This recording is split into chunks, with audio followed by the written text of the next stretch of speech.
The Texans beat the Browns today by a score of 29-13. The Texans extend their winning streak. It is currently now at 9. It's a franchise record. It keeps going. They also extended their record of consecutive wins after an 0-3 start. And honestly, it was a pretty easy win. And I say that, and I can say that easily because I usually get pissed during Texans games. Like, I am angry. I'm an angry person during the games. If you follow me on Twitter at Mr. Mediocre _YT, you can probably see how mad I get. But today, I wasn't really mad at the Texans. I was more mad at the refs early on letting the Browns get away with a few dirty plays. And towards the second half, or just the second half in general, I was kind of a little bit mad at Bill O'Brien for going way too conservative. But other than that, it was a really enjoyable game. Like, the Texans didn't really stress me.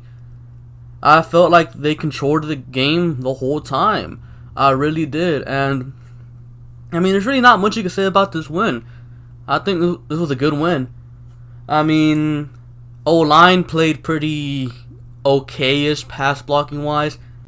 In the run game, I felt like they dominated the line of scrimmage for most of the day. There were like a few occasions where they only opened up enough room for like 1 or 2 yards. But other than that, I thought the O-line did an okay job today. Definitely not their best performance because they did let Deshaun get hit a few times. But to be fair, Deshaun definitely had some faults in some of those sacks. He was holding onto the ball way too long sometimes, trying to look for the play. And let's talk about Deshaun. First half, Deshaun was on point, man. He was looking amazing, like the Deshaun we saw last year. He was looking great. And then in the second half, he just sucked. And I don't think I blame that on Deshaun. Yeah, he was off. Yeah, he could throw better. Yeah, he could get rid of the ball quicker. Yeah, he could do things better. He's still young. He's going to get better. But I will put his second half performance more on Bill O'Brien. Deshaun Watson is a player that, he keeps it rolling, keeps it rolling. He gets better as the game goes on. But Bill O'Brien went ultra conservative in the second half, so I feel like that kind of messed up Deshaun Watson's rhythm, so it threw him off a bit there in the second half. But, I mean, regardless, I thought he played a pretty good game. O'Brien, I think he needs to stop going so damn conservative because in the playoffs, against these upper tier teams, you cannot go conservative. I mean, I understand where he's coming from. I 100% get it. You had a huge lead, but it's okay to do that when you have a huge lead, probably in the middle of the fourth quarter. But to start the second half, yeah, I don't think so, man, because let's be honest here, man. The Browns could have had a touchdown in back-to-back drives, but they had it called back by a holding penalty. And then they had another touchdown, but Justin Reed, I believe it was, forced a fumble and was recovered by Aaron Colvin, and that was literally going to be a touchdown. I mean, it was great that Justin Reed didn't give up on the play. He, forced a fumble, and we got the ball back. And that was skill, but it's not gonna happen every time, man. If the Browns would have scored there, the score would have been 14-23. And what do you know? The Browns are back in it. So that's why I think O'Brien needs to stop being ultra conservative. He needs to start stepping on other teams' throats. And, end them. Don't let them hang around. Because one of these days is going to come back and bite them in the ass. Maybe not against the Browns. Maybe not against, the Jets. But next week we play Indianapolis. If you let him, and we saw it in week 4, if you let the Colts, stay in it, they're going to come back. Some teams have the ability to come back.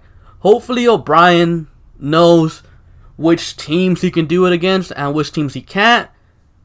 And hopefully, that's how it is. But who knows? We'll see moving forward.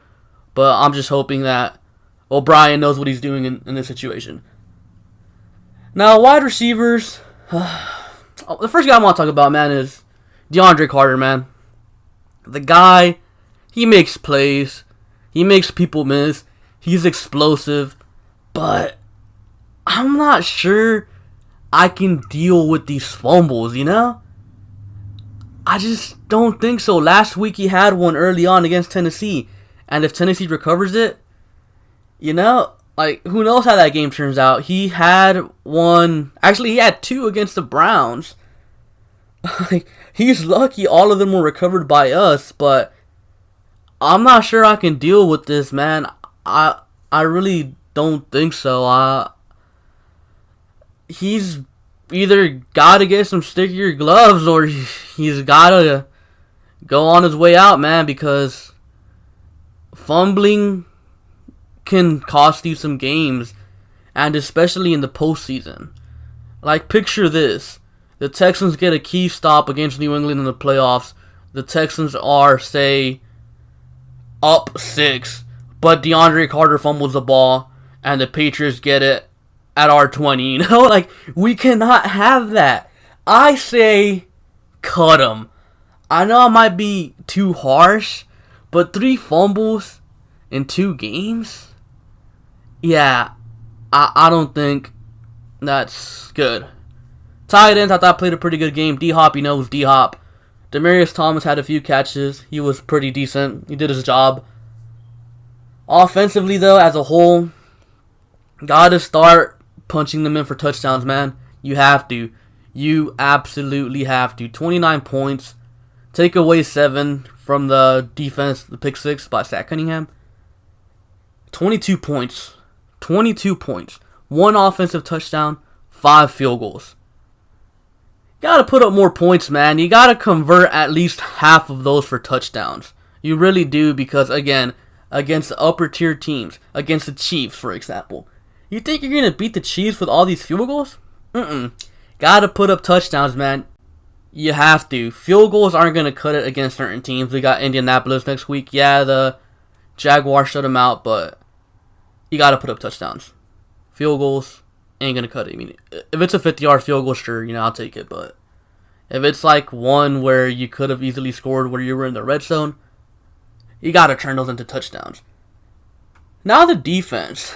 Pass rush, credit to the Browns. Baker Mayfield was getting rid of the ball quick, and their offensive line completely neutralized our pass rush. Our pass rush wasn't really there. Defensive front, they stopped the run. They've been doing it all year, it seems like. Besides maybe week 1, I believe. But they've been doing good all year, and today was more of the same. They stopped Nick Chubb besides that 1 touchdown he had. Texans did a good job stopping the run. Now, against the pass, first half and second half, it's a completely different story. It's night and day. First half, secondary was, you could say, lights out, man. They got 3 picks on Baker Mayfield. The most picks he's thrown in the game. They completely had Baker Mayfield not knowing what to do. And that was awesome. Second half rolls around. Our defense, our secondary, had pretty much no answers for Baker Mayfield, man. He was throwing the ball all over the field. And part of it is, yes, the Texans defense did go conservatively, so they were allowing some easier passes. But Baker Mayfield wasn't just throwing the little dump-off passes the whole time. He was going deep sometimes, and when you go prevent, that's what you're trying to do. You're trying to prevent the big plays. And Joseph did get hurt. I don't know how he's going to be moving forward. It was described as a neck injury, so hopefully it's nothing too serious. Hopefully we have him back for Indianapolis, because Sharice Wright did not have his best game today. He got burnt for a touchdown that got called back because of a holding call. But I don't know, man. Baker Mayfield shredded his secondary in the second half. It's definitely concerning. We got to do something about it because, again, against the upper tier teams, against the Chiefs, Patriots, even the Steelers, Chargers, that secondary, those corners in particular, man, I don't think they're going to cut it. I thought Justin Reed played a hell of a game. Tyrann Mathieu played a pretty damn good game too. And special teams, I also thought played a pretty good game. Trevor Daniel pinned them deep when he needed to. Kaimi Fairbairn was 5 for 5 on field goals. Our coverage units were good. John Weeks snapped some really good balls. So, special teams was good. Defense was good in the first half. A little bit questionable in the second half, but I mean, they got 4 turnovers, so I'll let it slide, I guess. Offense, again, more touchdowns, less field goals. But, you know, I was happy with the win. A good win. Easy win, I guess you could say. I wasn't stressed out like usual.